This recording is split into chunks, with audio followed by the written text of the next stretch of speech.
Hello，大家好，歡迎大家又嚟臨呢個界線之外啦。我亦都係你嘅主持人發心師兄啊。我係 Mandy 老師。今日咧我就係個主持人啦，我就要訪問下發心師兄。發心師兄其實咧，你係一個師兄啦。其實你係我師兄啊。我唔係啊，你唔敢當，我點為你師兄啊？所以點解你叫發心師兄？就因為佢真係我師兄嚟嘅。咁其實師兄，點解你會係想當初你點解會係決定去學呢個錄音咧？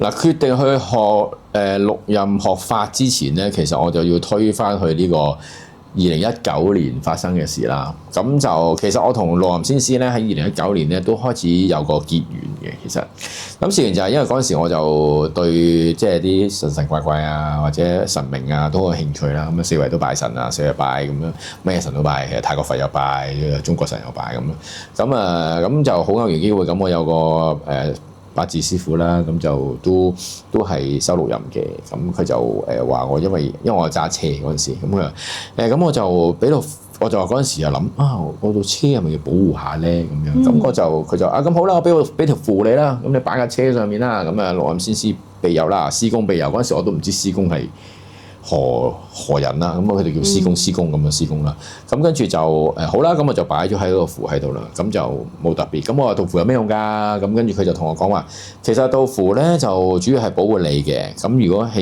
萬一咧，因為你條命咧成日都有車關，成日會撞車，所謂車關即係成日會有交通意外。咁如果萬一有交通意外嘅時候咧，咁就你唔會撞得咁金，即係唔會撞得咁犀利。咁我就好啦，咁都係要小心揸車噶嘛，咁樣繼續咁就吊咗條符喺度咁樣啦。咁啊試完就真係有一日啦，咁啊突然間就我翻屋企啦，翻屋企途中嘅時候咧，咁我就喺呢個我翻元朗啦，咁喺大欖隧道咧，就突然間唔知點解就糊裡糊塗咁唔知做咩事咁就好似瞓着咗咁樣，佢類似咁樣係啦咁樣情況啦。咁就都唔知係咪真正瞓着定點樣嘅情況。咁跟住就架車就西埋咗一段，就嘣一聲就撞埋咗到欄度，然之後就咁當然我係即係未撞之前我係醒一醒咁個扭軚，咁跟住就嘣一聲撞咗入去大欖隧道入邊，咁都好大件事。我中間再俾架車攔腰撞到一嘢嘅咁樣啦，咁跟住架車就一路飛入大欖隧道，咁飛咗一段時間，咁嗰段時間我揸住個軚咧就好似個感覺就係等下究竟我係生定死嗰種感覺啦。咁跟住我就最後冇事嘅，咁我就跟住就停低咗架車就嘭一聲撞停咗，啲玻璃裂晒，成架車鏟晒，跟住出晒煙。咁我就嗰陣時就咁我就一醒翻之後，咁我就睇下我啲手腳有冇斷到先。咁最緊要呢樣嘢嘛，齊唔齊全啊？係咪甩咗咁樣？咁但係我發現我自己喐到喎，咁我就落車啦。咁落車就係我知道係整親條頸嘅。咁啊落到車，咁啊坐咗度等救護車嚟咁樣啦。咁去到醫院就我都未試過，其實我未試過咁快去到政府醫院咧。其實1個鐘頭咧就照晒你心肝脾肺腎全部嘢照晒出翻晒嚟，咁樣都冇事，只係條頸扭親少少咁樣。咁都好彩嘅嗰次。咁跟住就冇事啦。咁啊可能休息咗一段時間啦。咁跟住就冇特別嘢啦。咁當其時我同個師傅講，個師傅就叫我去你快啲翻去還神啦。咁我就去還神啦，咁就嗰陣時咧就真正上錄音嘅壇度還神，咁嗰個師傅都話其實你係唔係要攞你命嘅嗰下，咁純粹都係你突然間個運 drop 咗差啲，咁就師公保佑你啦，咁樣情況，咁就做翻還神啦，做翻系列儀式咁就算咁樣情況。但係都好奇怪一件事就係，去到之後架車 total loss 咗之後，翻去車房，咁車房嗰個老闆就同我講話：哇！你架車撞得好犀利，咁但係好奇怪，你個司機位係完好無缺嘅，但係其他就散晒咁樣情況。咁我覺得嗰陣時就好神奇啦。咁哇，真係真係師公扶持去保護咗我喎，咁令到我冇事喎，各方面係啦，同埋令到最緊要就係唔係要你攞條，雖然話唔係要你條命，但係完全冇乜受傷喎。啲手腳咁樣，但係你當其時只係有一個錄音嘅靈符喺架車嗰度，係一條符咯，係啊咁樣咯，咁就可以保到你條命喎。係啊，保到條命咯。咁就算好似頭個師傅話齋，你個運都係突然間差咗，佢未必係想攞你條命，但係你起碼完全冇乜受傷。咁呢個就真係好犀利，我真係覺得嗰一剎那。但係嗰陣時都冇咩特別諗法嘅，因為即係2019年咁完咗，有好多事情發生啦，咁冇特別，咁又繼續工作，咁繼續拜神，咁又做下其他嘢咁。咁直到其實即係早1-2年前，我媽咪出咗事啦，出咗事就跌親，咁又去到醫院嘅時候，成日撞鬼。又話撞鬼喎，去到醫院嘅時候又會推咗入去有間房度，佢話又見到啲人做大戲啊，又會見到好多人有個男人走埋嚟話我同你做朋友，我帶你走好唔好啊？即係好多呢啲事情出現啦。咁跟住我唔掂喎，咁樣真係好危險喎。咁我就好多時都咁佢周圍有。因為我師傅已經移咗民啦，咁所以我就揾唔到佢，咁所以就周圍揾人幫手啦。咁樣好坦白講，因為周圍揾人幫手又唔知邊個啦，咁各方面又唔識啦。咁最後都係冇特別解決嘅，因為我媽咪即係周養咗一輪，咁我有啲親戚就俾咗啲佛像佢代，咁就冇乜特別嘢咁樣啦。咁跟住冇嚟。咁但係我當其時有一日，我無端端靈機一觸就話，與其真係揾，又唔知邊個好。又平又貴，唔知邊個，咁不如我自己學啦。咁我自己學嘅時候，我就可以幫到人，幫到自己，保護到屋企人。呢個係我，咁我就聯想翻喺7年前，哇！羅林先師真係可以保護到我㗎喎。咁我不如自己學，咁加深啲去 upgrade 下自己，咁去希望可以到幫到人啦。咁嗰陣時我就開始上網去睇多啲關於羅林先師嘅法門嘅嘢啦，同埋嘅片啦。咁你學法之中咧，有冇啲特別係難忘嘅經歷咧？其實我學法嘅時候咧，因為其實我當其時都一嚿雲咁樣，唔知啊，我淨係知道一開始上堂嘅時候就好多嘢要背咯，好多書要背，啲字仲要好深啦。雖然全部咧中文，但係拼埋就唔知佢講乜咁樣啦。咁跟住就喺度背書啦。咁但係就好好嘅，因為有好多師傅有好多嘅實戰經驗俾到我哋。去例如去驅邪，因為嗰陣時咧，其實我唔知道，因為嗰陣時我其實應該點講？見到鬼上身，見到有靈體嘅情況之下，只係睇電視嘅啫，或者睇戲，淨係知道鬼紅色咯、綠色咯，好恐怖咯個樣。紅色係條裙啫。係啊，跟住綠色咯，個面綠色咯，好似電筒照住咁樣咯。咁淨係見到呢啲，咁鬼上身嗰啲有啲節目，嗰時個諗法就唔知真定假嘅。係啊。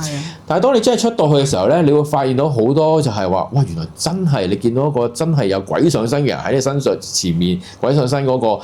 係真係咁樣嘅喎，佢哋咁，但係當其時都覺得哇，好驚啊，或者點樣情況？但係後尾而家即係因為同師傅出得去多咗啦，咁所以咧已經好習慣咗見到呢啲情況。但係每次幫完佢哋可以解決到佢哋嘅問題啊，過翻正常生活嘅時候咧，呢個咧嗰個動力啊，或者嗰個鼓舞好大嘅，即係每一個 job 都好，每一個 job 都好難忘嘅，令到我，即係每一個線上發生嘅事都唔同。有啲可能係唔知頭唔知路就惹到一啲靈體翻嚟，影到響住自己咁啊，請咗啲唔啱嘅靈體翻嚟，佛牌啊等等嘅嘢，咁啊幫佢驅走咗之後，佢又過翻正常生活。咁見到佢哋慢慢好咧，自己都係好開心嘅咁樣情況咯。係啊，咁咧除咗驅邪之外咧，咁你其實仲有咩其他嘅個案啊，或者其他嘅嘢會係處理過咧？桃花娘娘嘅法門啦，咁就桃花娘娘咧就主要係希望幫一啲善信嘅姻緣運啦、人緣啦，去增強嘅。佢係一個專科嘅，即係好似我哋睇醫生咁。如果你人緣姻緣上面出現狀況、出現問題需要幫助咧，桃花娘娘就幫到你啦。因為我如果佢咁樣解説，佢可以有個專科係做呢樣嘢嘅，係啦。咁點解我會收桃花娘娘法咧？因為其實我自己都即係好多朋友都知我其實我做咗20幾年做婚禮策劃，咁都見證咗好多。即係兩個人一對新人咁啊，去重要嘅日子交咗俾我，咁去建立佢嘅家庭，好開心、好幸福、好美滿。咁啊，亦都喺度見證佢哋，譬如話有時已經做埋朋友，咁啊，佢哋有啲咩起起跌跌，咁有時都會同佢傾偈。咁但係有時有一啲，亦都有見到有啲朋友係佢哋真係個姻緣運係真係爭啲嘅。咁所以變相咗可能呢個關係咧，我都好想幫埋佢哋喺呢一 part 裏邊咧係可以做得更好，咁所以我就好有興趣咧去了解桃花娘娘法門。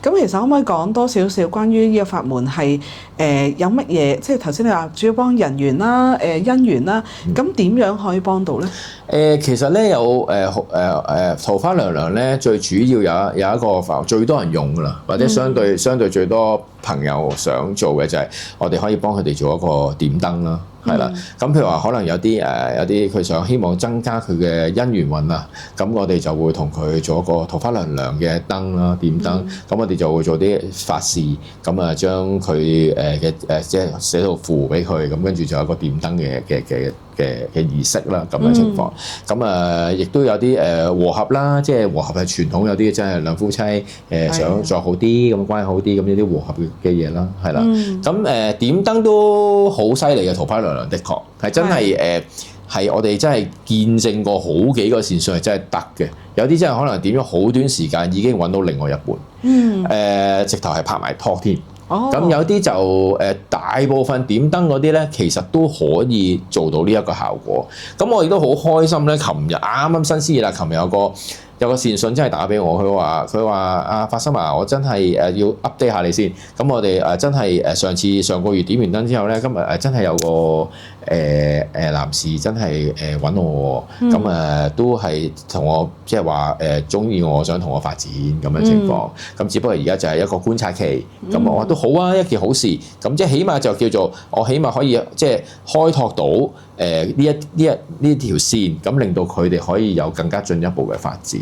係啦，咁咧桃花娘娘係主要係呢一方面啦，同埋有啲就係可能人緣方面啊。人緣譬如我試過有啲善信就係嚟緊我出嚟做工作啦，個仔咁啊想嚟緊會見好多見工啦、面試啦，咁你知面試好主觀噶嘛，咁個考官覺得你今日呢個好醒神喎，感覺好喎，係咪？跟住個學歷都一樣噶啦，咁望落去我感覺精神啲喎你，咁我就覺得你好啲啦，咁就會請你啦，咁所以我就增強多啲人緣運啦，咁啊多啲貴人扶持佢啦，小人遠隔啦，咁我哋就會做亦都係喺桃花娘娘個法門度可以做到嘅，係啦咁樣咯。咁除咗呢啲即係正面啲嘅即係個案處理啦，咁如果譬如當譬如兩夫婦發現有第三者出現，咁呢一方面咧，係桃花娘娘個法門咧，有冇嘢可以幫到佢哋咧？有嘅，佢有呢個桃花娘娘，亦都係可以有個斬爛桃花嘅法事去做嘅。咁所以桃花娘娘咧，所以係專責係做一啲關於姻緣上面嘅，即係例如可能連結你哋啦，甚至乎如果有一啲真係唔好嘅，或者甚至乎有直接啲講可能有第三者，咁要斬一啲爛桃花嘅，或者嘅嘢咧，桃花娘娘都係可以做到嘅，係啦。咁而且桃花娘娘係根據我哋親身經歷係真係靈嘅，係啦。桃花娘娘當然亦都有佢都好特別嘅，桃花娘娘亦都有驅邪治鬼嘅。咁有時我都曾經試過用桃花娘娘嘅法門咧，去用驅邪治鬼嘅方法咧，去幫一啲善信去做咁樣咯，係啊，都係有個效果喺度嘅。不過我哋通常驅邪治鬼，我哋有時可能會交翻俾內暗先師啦咁樣情況。咁但係有時都會試唔同嘅方法，因為有時好多時有我哋善信嚟到求助，我哋都會試唔同嘅方法，用唔同嘅法門去幫佢哋去處理佢哋嘅個案咁樣咯，係啦。